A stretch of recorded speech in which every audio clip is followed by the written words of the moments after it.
So మళ్ళీ చెప్తున్నాను, సినిమాలో పెద్దగా చెప్పుకోవడానికి ఏం లేదు. విశ్వక్సేన్ గారు ఫ్యాన్స్ ఎవరైతే ఉన్నారో విశ్వక్సేన్ గారు చూసిన వెంటనే ఇష్టపడతారు. ఆ విశ్వక్సేన్ గారి కోసమే ఫ్యాన్స్ కొంచెం ఇంప్రెస్ అవుతారు తప్ప స్టోరీ లేదు, ఒక బీజిఎం లేదు.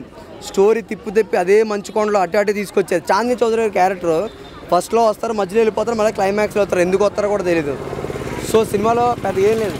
సో ఈ సినిమా చూడడానికి కారణం ఏంటంటే రిలీజ్ ఈవెంట్లో ఎస్కే ఖాన్ గారి పెర్ఫార్మెన్స్, టీజర్లు, ట్రైలర్లు, విశ్వక్సేన్ గారి స్పీచ్, వీటికున్న బజ్ వల్ల నేను రావడం జరిగింది అంతే తప్ప సినిమాలో పెద్ద ఏం లేదు.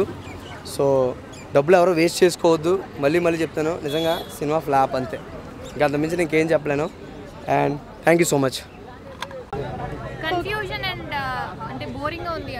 ఫస్ట్ ఆఫ్ అండి నేను చెప్తాను కదా, హీరోని చూపించే విషయంలో అంటే హీరోయిన్ ఇంట్రడక్షన్ విషయంలో అసలు హీరో ఎవరు, అసలు ఎందుకు ఇట్లా తను పడిపోతున్నాడు, అసలు ఈ అమ్మాయి ఎవరు, అసలు జైలేదు అనేది కొద్దిగా చూపించే విషయాలు కొద్దిగా లాగ్ అనిపిస్తుంది. అంటే మన కేజీఎఫ్ స్టైల్లో నడుస్తుంటాడు. ఫస్ట్ హాఫ్ మొత్తం కేజీఎఫ్ స్టైల్ నడుస్తుంటుంది, సెకండ్ హాఫ్ వచ్చే హిమాలయాలో జరుగుతుంటుంది.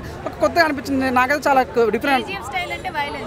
వైలెన్స్ అని కాదు, అంటే పిల్లల్ని కిడ్నాప్ చేస్తుంటారు, నిజంగా వాళ్ళని వాళ్ళ అగాధం ఒక తెలియని ప్లేస్లో ఉన్న ఫీలింగ్ వస్తుంటుంది అనమాట. సో వాళ్ళని ఆ ప్లేస్ తప్పించుకోవాలి, ఆ ప్లేస్ తప్పించుకునే వ్యక్తి విశ్వక్సేన.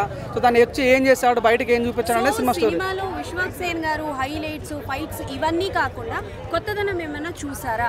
ఆ కొత్త చూసాం, తన పర్ఫార్మెన్స్ చూసాం. అది సేమ్ తన ప్రజెంటేషన్ కూడా చాలా డిఫరెంట్గా అనిపించింది. బిఫోర్ ఏ సినిమాలో కూడా తను చూసాం, చాలా వైలెంట్గా ఉంటాడు, మాస్గా ఉంటాడు. ఈ సినిమా చాలా కూల్గా ప్రశాంతంగా, ఈవెన్ ఎటువంటి వాళ్ళు కూడా హాని చేయకుండా చాలా ప్రశాంతంగా, ఈవెన్ హీరోయిన్ తోడు కూడా అటువంటి రొమాన్స్ సీన్ లేకపోవడం అనేది నిజంగా చాలా వెరైటీ అనిపించింది నాకు.